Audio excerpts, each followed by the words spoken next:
자, 하나님이 우리 한 사람 한 사람을 위해서 이 땅에 오신 날이 이 성탄절입니다. 그런데 하나님이 나에게 오셨다. 경천동지할 일 아닙니까?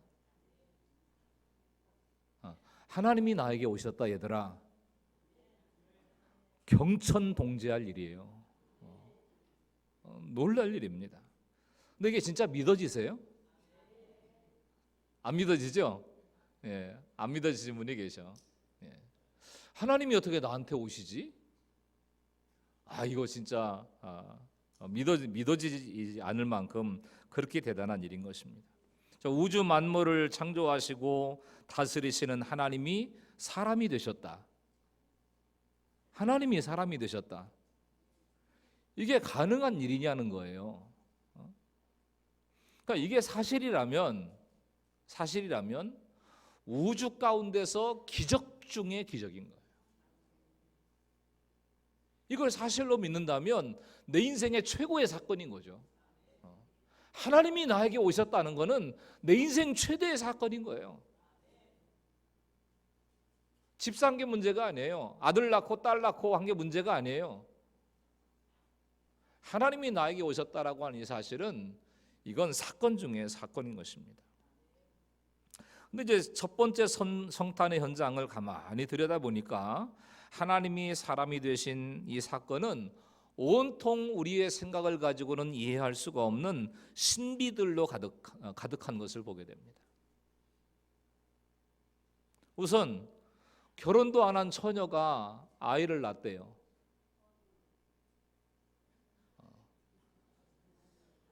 결혼도 안 한 처녀가 아이를 낳았다. 또 온 세상을 다스리시는 만왕의 왕이시라는데 자신의 생존도 책임지지 못할 갓난 아기로 오셨대요. 만왕의 왕이시라는데 갓난 아기로 와가지고 이 세상을 어떻게 다스려요?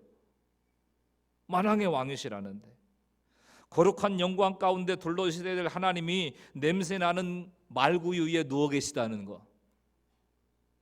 메시아가 오셨는데, 왕이 오셨는데 그분을 알아보고 영접한 사람들은 소수의 몇몇 사람들이었고 그들조차 뜻밖의 사람들이었어요.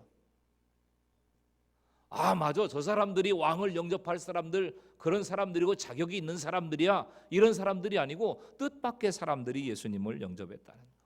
그러니까 온통 이해할 수 없는 신비로 가득 차 있어요. 그런데 그 안에 바로 성탄절의 메시지가 들어있다는 거죠.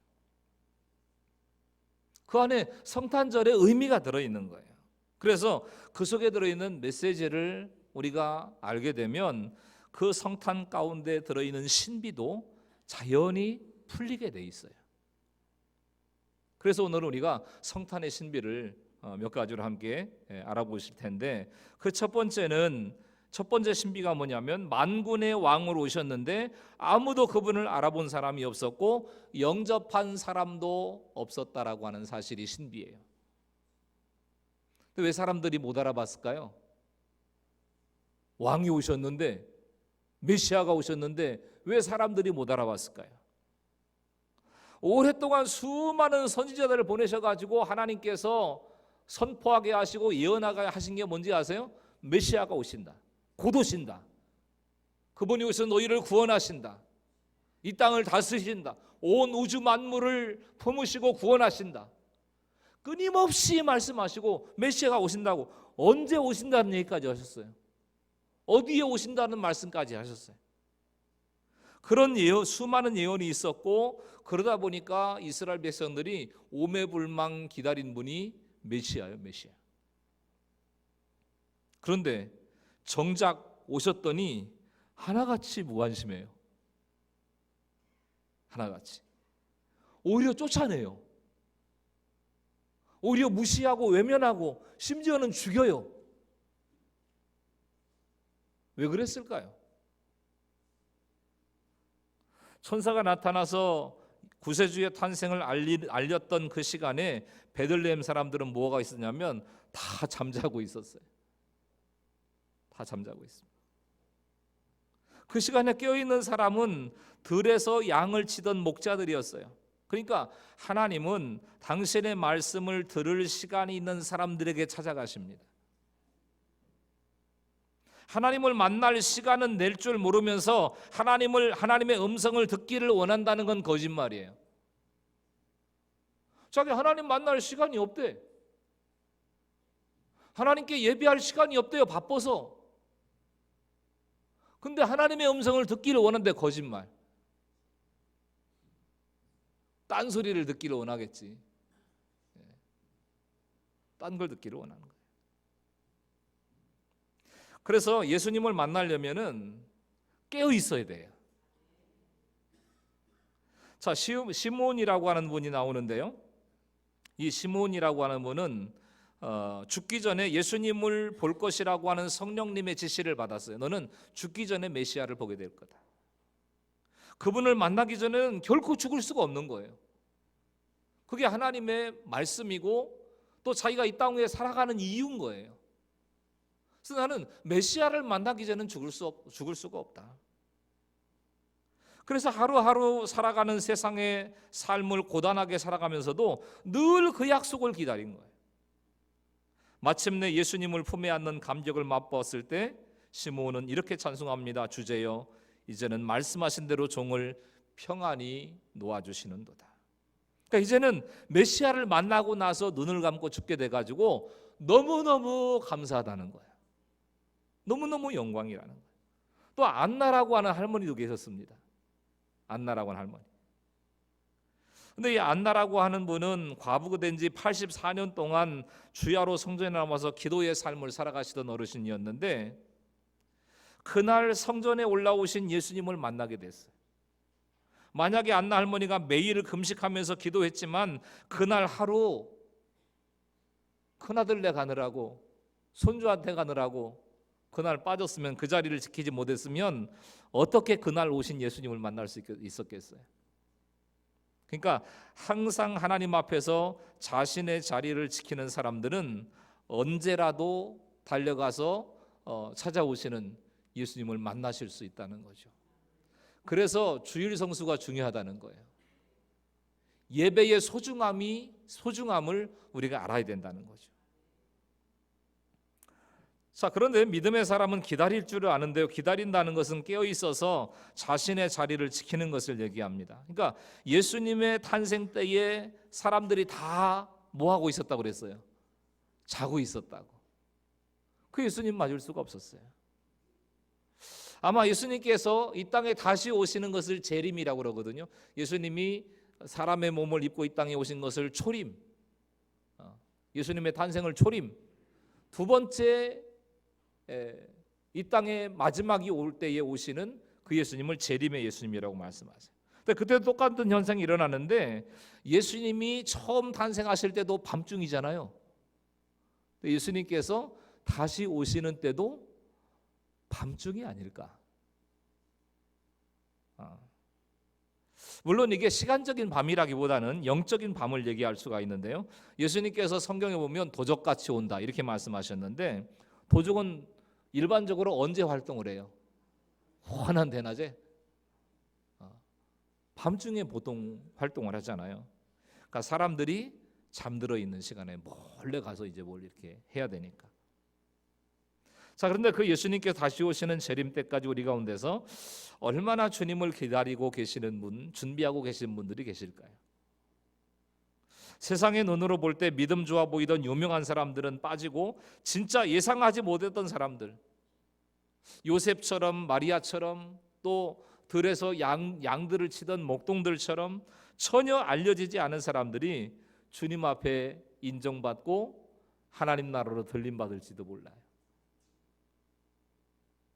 자, 그래서 우리가 이 초림 때의 실수를 예수님 다시 오시는 재림 때에 반복하지 않기 위해서는 잘 준비하셔야 되는데 뭘 준비해야 될까요?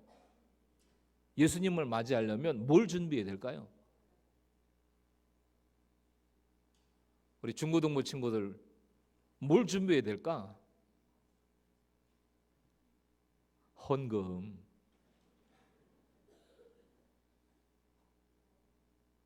마음. 그래도 조금 진도를 나갔다야. 뭘 준비해야 될까요? 믿음을 준비해야 되는 거죠. 믿음을.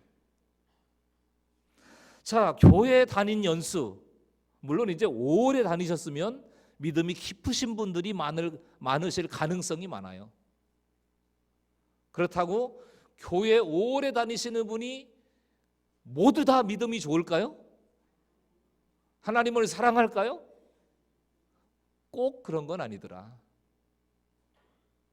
꼭 그런 건 아니더라. 직분, 목사님들은 100% 천국 갈까요? 아니에요. 자기는 뭐 얼마나 그렇게 잘나서.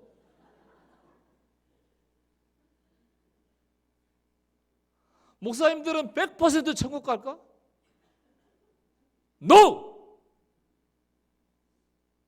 천국 못 갈 목사들도 많아요. 내가 볼 때. 헛소리하는 목사들이 많아서. 그러니까 여러분도 저를 잘 감시해야 돼요. 헛소리 하나. 직분하고 상관없어요. 장로님들은 한 90% 정도는 천국 가겠죠. 장로님들은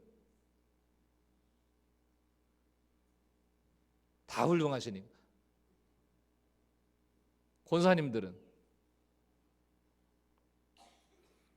교회 다닌 연수, 직분 아무 상관없어요.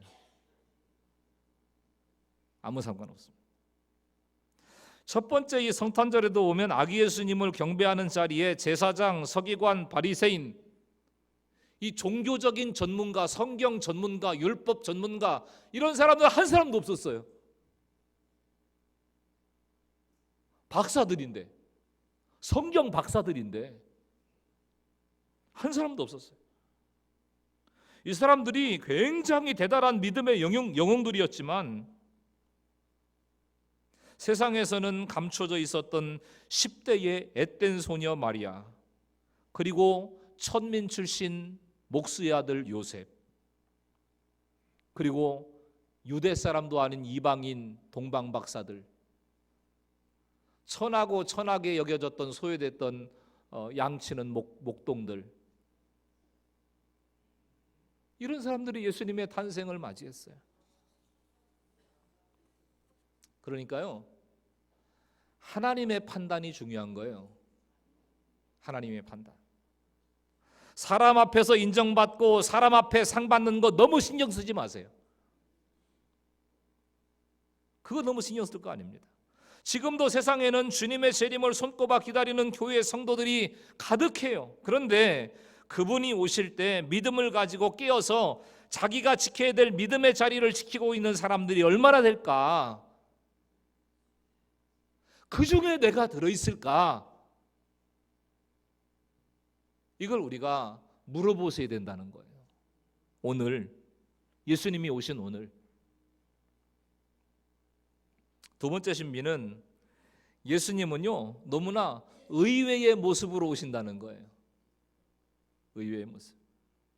거룩하신 하나님이 강보에 쌓여 구유에 누인 갓난아기로 오셨대요.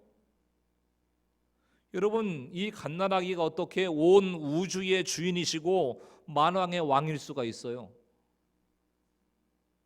아무도 그런 생각할 수 없잖아요.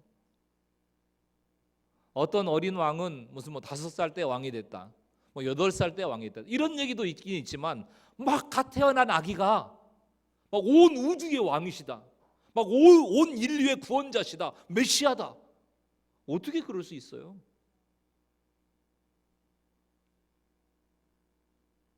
그 하늘의 모든 영광, 대단한 그 영광은 다 어디 가고 그 위엄과 존귀와 권능이 어디에 감춰지고, 그렇게 오시니까 아무도 하나님이 이 땅에 사람의 몸을 입고 오신 이 사실을 몰라봐요. 알아보질 못했습니다. 성경은 오실 예수님에 대해서 이런 예언을 했습니다. 화면 한번 보세요. 이사야 9장 6절. 이게 구약에 있던 말씀들을 신약에서 인용을 해서 하신 말씀들이기 때문에 원래는 구약 시대에 하던 말씀이에요. 이 말씀이 같이 읽습니다. 시작. 이는 한 아기가 우리에게 낳고 한 아들을 우리에게 주신 바 되었는데 7장 24절 보라 처녀가 잉태하여 아들을 낳을 것이요. 이게 벌써 이사야 시대의 예언을 한 거예요. 이사야 시대에. 또 미가서 5장 2절 시작. 베들레헴 에브라다야 너는 유다 족속 중에 작을지라도 이스라엘을 다스릴 자가 내게로 나올 것이라. 그의 근본은 상고의 태촌이라. 그러니까 이미 하나님이 한 아기로 베들레헴 동네에 태어나실 것이 예언돼 있는 거예요. 예수님 오시기 전에 몇백 년 전부터, 600년 전부터, 멀게는 900년 전부터 이미 예언이 되어 있는 거예요. 예수님이 오신다. 그러니까 사람들이 예수님을 알아보지 못했던 것은 메시아는 막 왕관을 쓰고 왕복을 입고 번쩍번쩍한 칼을 차고 이런 왕의 모습으로, 정복자의 모습으로 백마를 타고 마차를 타고 황금마차를 타고 이렇게 오실 줄로 알았기 때문에 그래요. 그러나 성경은 그렇게 말씀 안 하죠. 메시아의 또 다른 모습을 이사야 53장 3절은 이렇게 말씀합니다. 시작. 그는 멸시를 받아서 사람들에게 실어버린 바 되었으며 간고를 많이 겪었으며 질고를 아는 자라. 마치 사람들에게 얼굴을 가리우고 보지 않음을 받는 자 같아서 멸시를 당하였고 우리도 그를 귀히 여기지 아니하였도다. 그날 밤에 베들레헴에는 수많은 방들이 있었고 수많은 사람들이 있었는데 고통으로 신음하는 가난한 임산부를 맞아들일 곳이 한 곳도 없었어요. 이분이 메시아를 출산하실 예수님의 어머니시구나 이렇게 알아보신 분이 단 한 사람도 없는 거예요. 그래서 겨우 찾아간 곳이 가축들의 우리예요. 축사. 그 부분을 요한은 이렇게 얘기를 하죠. 요한복음 1장 10절부터 11절에 같이 시작. 그가 세상에 계셨으며 세상은 그로 말미암아 지은 바 되었으되 세상이 그를 알지 못하였고 자기 땅에 오매 자기 백성이 어떻게 했어요? 영접지 아니하였다. 영접하지 아니했다. 사람들은요 예수님에게서 하나님 되심만 바라보려고 그래요. 와 하나님 막 기적 막 초자연적인 역사 이것만 보려고 그래요. 그러나 성탄절은요 예수님의 사람 되심을 보여주시는 거예요. 예수님의 사람 되심. 자, 예수님이 33년 동안만 사람이셨나요? 어떻게 생각하세요? 이 땅에 오셔서 33년을 사시고 십자가에 죽으셨다가 부활하셔서 승천하셔서 지금은 하나님 나라에 계시니까 지금은 사람일까요? 사람이 아닐까요? 또 목사님이 성탄절 날 헷갈리게 만드네. 예수님은요 33년 동안만 사람이 되신 게 아니에요. 지금도 하나님 보좌 우편에서 변화된 부활의 몸을 입고 하늘 보좌에 앉아 계신 거예요. 하나님이시면서 동시에 사람으로 앉아 계신 거예요. 그래서 이 땅에 재림하실 때 다시 오시는 날 공중에 재림하신다고 그러잖아요. 근데 이 땅에 다시 오실 때 예수님께서 날개 달고 오실까요? 성경에는 구름 타고 오시리라 그러셨는데 이단에서는 무슨 질문하면 너 예수님이 오실 때 구름 타고 오신다고 근데 무슨 색깔 타고 오시는지 예수님 오시는 구름 컬러 아냐? 잘 모른다고. 그것도 몰라? 내가 알려줄게 이래가지고 끌고 가잖아요. 예수님 이 땅에 오실 때도 사람의 몸을 입고 오세요. 물론 우리가 가지고 있는 이 육신은 아니지만 부활체로 변화된 모습으로 오시는 거예요. 사람으로 오시는 거라고요. 그러니까 한 번 사람이 되신 하나님은 영원히 사람 되신 거예요. 막 사람 됐다가 무슨 변신처럼 막 하나님이 되셨다가 막 천사가 되셨다가 이런 분이 아니라 우리를 구원하시기 위해서 한 번 사람이 되신 예수님은 영원히 사람의 몸을 입고 계신 거예요. 영원히. 그래서 오늘 본문에 말씀이 육신이 되어 우리 가운데 거하심에, 이것이 성탄절의 핵심 메시지인 거예요. 핵심 메시지. 그래서 우리는 이 예수님의 성육신 가운데서 하나님의 엄청난 상실과 포기와 희생을 보게 되는 것입니다. 양화진에 가면 외국인 선교사 묘역이 있습니다. 요즘에는 많은 분들이 이렇게 좀 탐방을 하시고 가셔서 기도하고 또 묵상하고 이렇게 오시는 지역이기도 한데, 이 선교사님들이 한국 땅에 와서 복음을 전하다가 순교하시고 그런 선교사들만 묻혀 있는 게 아니라 그분의 가족들도 함께 묻혀져 있는데, 그 가운데는 어린 아이들의 무덤이 있어요. 어린 아이들의 무덤.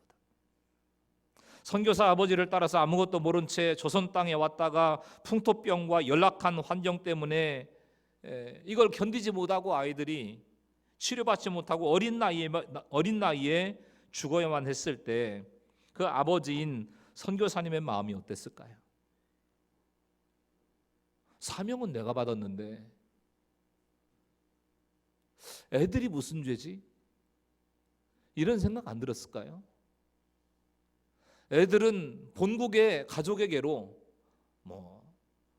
할아버지 가족이나 아니면 고모나 이모나 이렇게 해서 기르도록 좀 환경이 좋은 데로 보낼까, 이런 생각을 안 했을까요?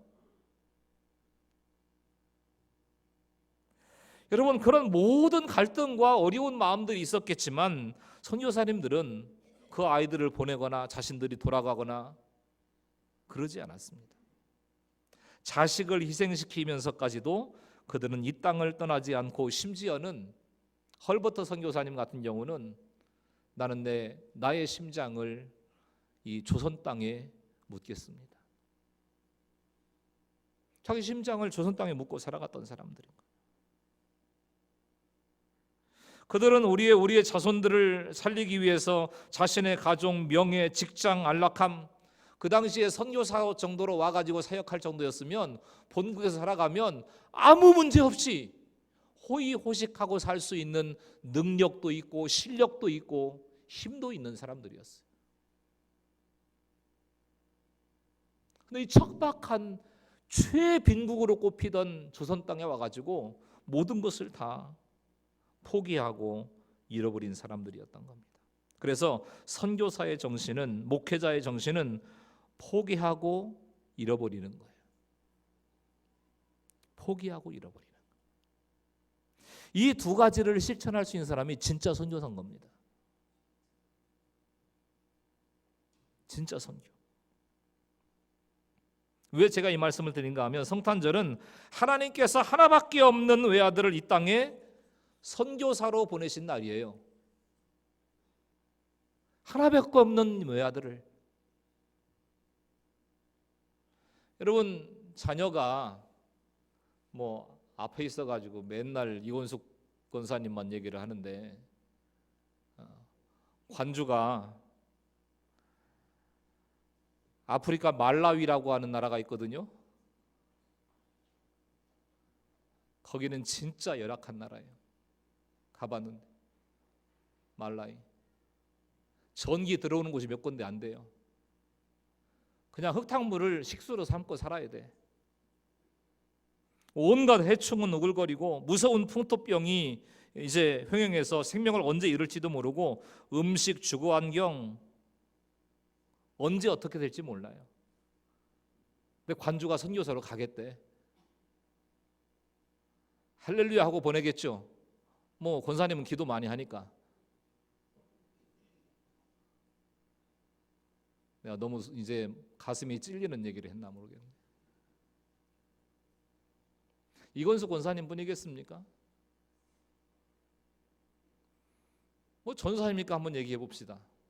김영구 전사님, 선교의 비전을 꿈꾸고 있으니까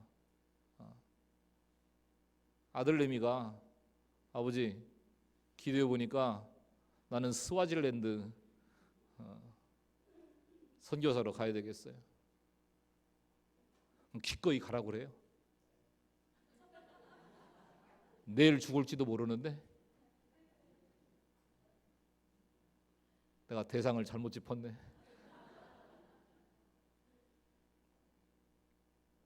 제 얘기를 해볼게요. 찬성이가 어느 날 은혜를 받았대.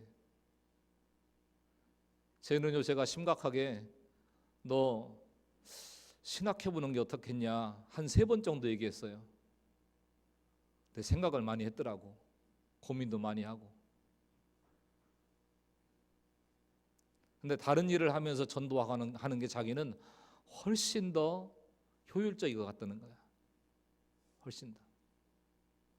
그 다음부터는 얘기 안 했습니다. 근데 하고 나다가 어느 날 갑자기 아빠, 하나님이 찾아오셨어. 그런데 케냐 선교사로 가래. 그럼 막 제가 할렐루야, 드디어 주께서 너를 부르셨구나 막 이렇게 얘기하면서 막 짐 싸주고 막 이렇게 빨리 가라고, 막 하루라도 빨리 가라고. 그렇게 등 떠밀 것 같죠?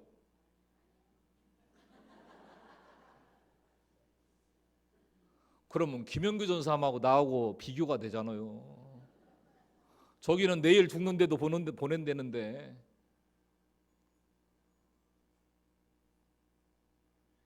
제가 심각하게 기도해 볼 것 같아요. 너에게 말씀하신 하나님 나에게도 말씀하실 텐데 같이 기도 좀 해보자.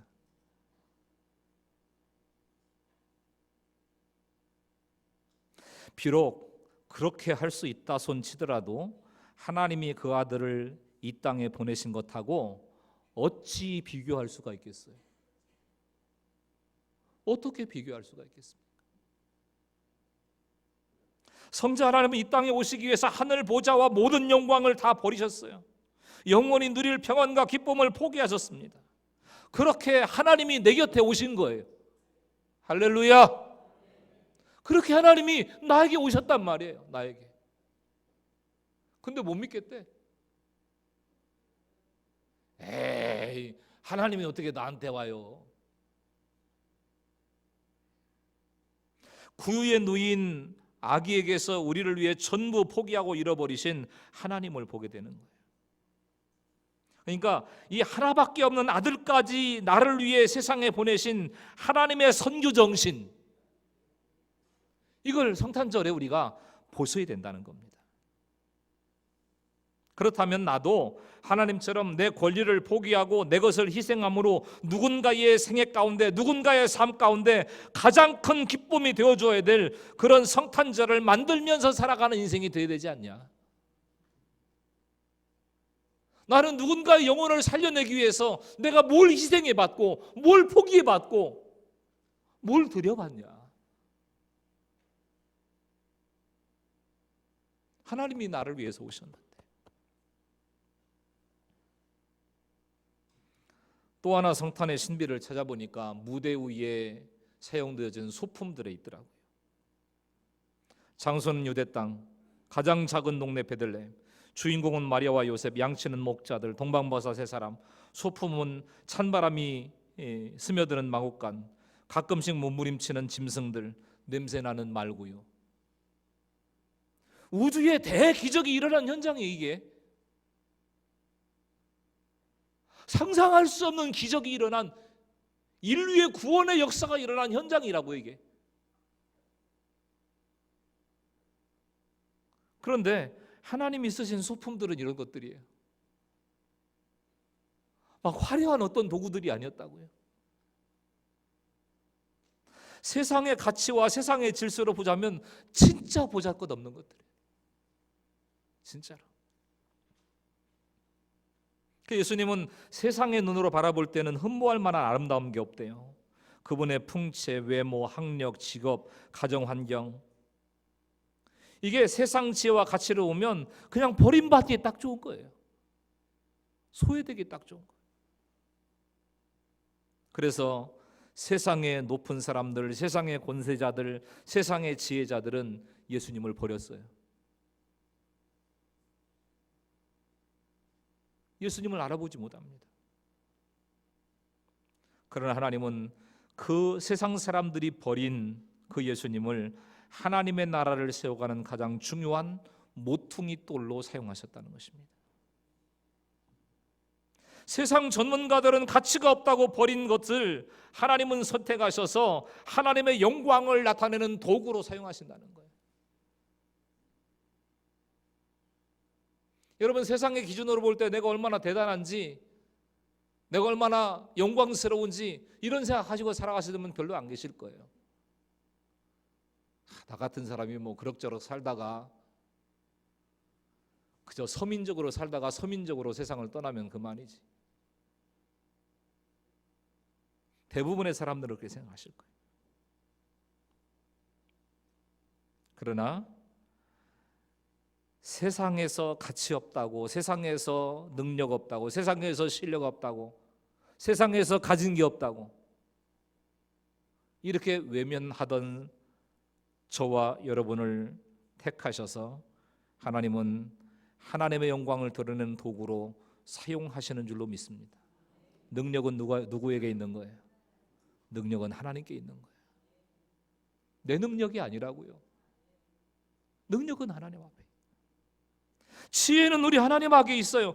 베들레헴 동네는 유대 교울 가운데 가장 작았지만 온 인류를 구원하실 메시아가 태어나는 축복받은 땅이 되잖아요.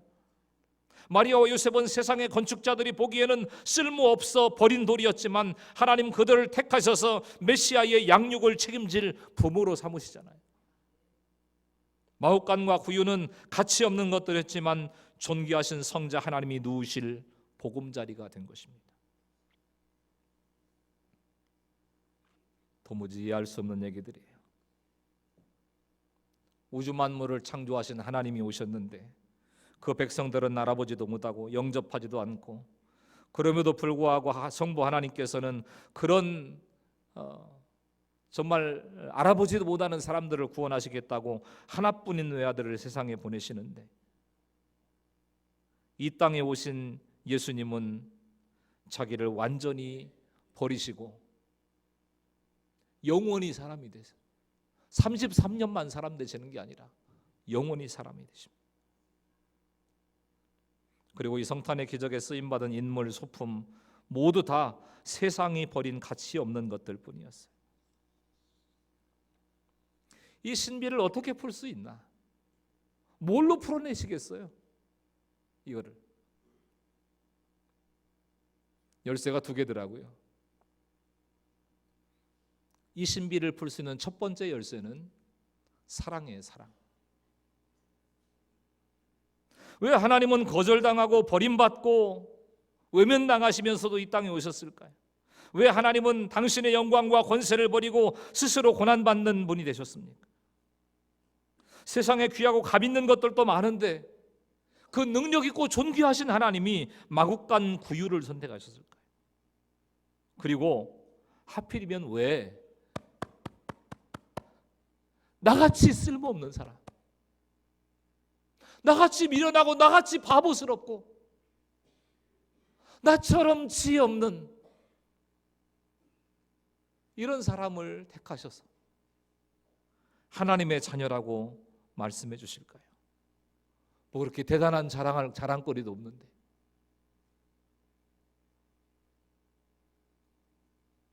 뭐 믿음도 그렇게 대단한 것 같지 않은데 막 잘 삐지고 잘 실족하고 기복이 심하고,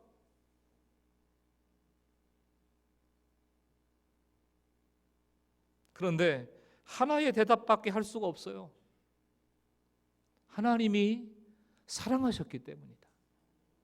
하나님의 사랑, 그거 말고는 설명 방법이 없는 거예요. 그러니까 성탄은 나를 향한 하나님 아버지의 사랑이 폭발한 날이에요. 그냥 가지고 계실 수가 없어요. 사랑을 품고 가만히 가지고 계실 수가 없어가지고 하나님의 사랑이, 나를 향한 하나님의 사랑이 폭발한 날인 거예요. 내가 너 사랑하는데 가만히 있을 수 없다. 하나님의 사랑이 폭발한 날. 가장 사랑하는 당신의 외아들을 나에게 주신 거예요. 있을 수 없는 기적인 거예요. 구위에 놓이신 하나님, 세상에 아무리 천한 사람이라도 정상적인 가정에서 태어난 아이라면 말구위에 태어나신 분 혹시 계십니까? 소염을 통해 태어나신 분 계세요 혹시? 그래서 저는 산부인과에서는 못 태어났지만 그래도 우리 집 안방에서는 태어났어요. 어머니가 문고리 잡고. 그렇게 집에서 태어나시는 분이 있어도 말구위에 태어난 사람은 없잖아요. 비정상적인 사람이 화장실 가서 낳고 막 이렇게 버리고 하지.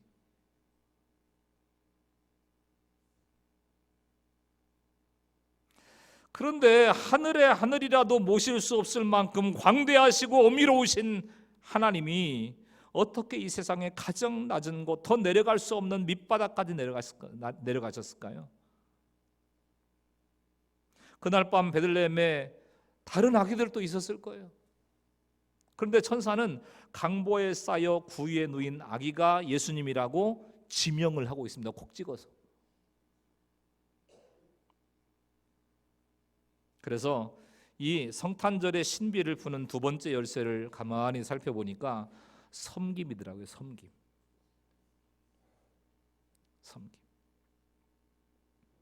그러니까 하나님이 이 땅의 가장 낮은 곳에 임하신 것은 세상의 모든 사람들을 섬기기 위해서인 거예요. 섬기려면 무릎을 꿇어야 됩니다. 화려한 장식이 달린 옷이 아니라 수건을 허리에 두르고 고개를 숙여야 돼요. 베들레헴 말구에서 골고다 언덕까지 예수님께서 걸어가신 길은 한 걸음도 빠짐없이 온 인류를 섬기는 섬김의 발걸음이셨어요. 나를 살리시고 나를 구원하시려고 하시는 섬김의 걸음이셨단 말이에요. 한 걸음도 빠짐없이. 한 걸음도. 최후에는 자신의 몸속에 있는 피 한 방울, 물 한 방울까지도 다 뿌려내시고 마침내 제로가 되셔서 돌아가신 거예요. 더 나올 게 없어. 더 주실 게 없어요. 더 주실 게 없을 만큼 영이 돼서 가신 거예요. 다 누구에게 주신 거예요? 다 나에게 주시고, 다 나에게 주시고 영이 돼서 가신 거예요.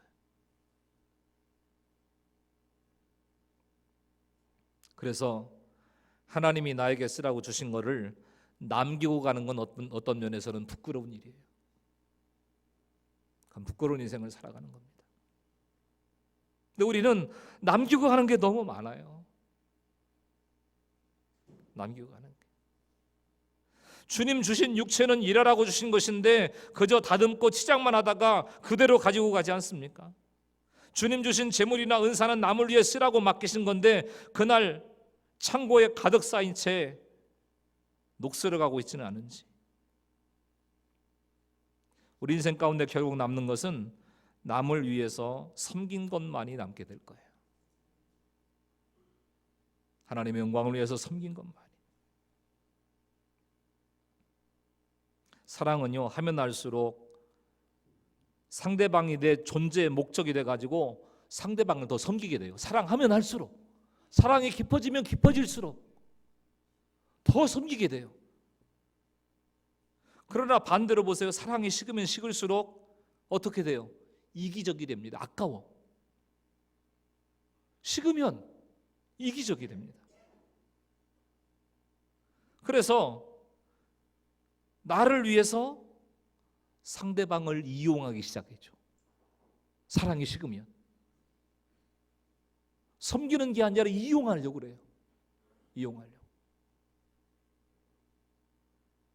그렇기 때문에 사랑하는 일은 상대를 섬기는 일인 거예요. 섬기지 않은 사랑은 죽은 사랑이에요. 섬김이 없는 사랑은 죽은 사랑이라는 거예요. 참된 섬김은 혼자 존재하지 않습니다. 꼭 붙어 다니는 게 있어요. 그게 사랑이에요. 참된 사랑도 혼자 존재하지 않아요. 반드시 섬김으로 나타나게 돼 있어요. 그러니까 사랑과 섬김은 따로 떨어진 존재가 아니에요. 늘 붙어 다니는 존재인 거지. 하나님은 나를 향한 사랑의 절정에서 예수님을 보내셨어요. 그리고 예수님은 나를 섬기기 위해서 사람이 되셨습니다. 사람이. 어제 저녁에도 잠깐 말씀을 드렸지만 요즘에는 애완견을 가족처럼 키우잖아요. 막내야, 막내야. 엄마 왔다, 아빠 왔다. 얼마나 가족처럼 잘 키우는지 몰라요. 애완견을. 완전히 가족이야. 근데 너무너무 우리 집 복순이를 사랑해가지고 우리 집 진돌이를 너무너무 사랑해서 나는 개가 될 거야. 그래서 개가 되신 분이 계십니까 혹시? 개가 되셨거나 아니면 개가 되려고 노력하시는 분, 그런 분이 계신가요? 그런 사람은 없죠. 여러분, 근데 하나님은 나를 사랑하시고 나를 살리시고 구원하시기 위해서 하나님이신데 사람이 되신 거예요. 그런 사랑은 없는 거예요, 세상에. 그런 사랑. 여러분, 사랑하고 섬기지 않는 인생은 병들었다는 증거입니다. 나에게 오신 예수님을 바라보면서 사랑하고 섬기는 일에 다시 한번 우리의 삶을 들어갈 수 있기를 축원합니다. 그 성탄의 본질인 거예요. 성탄의 본질.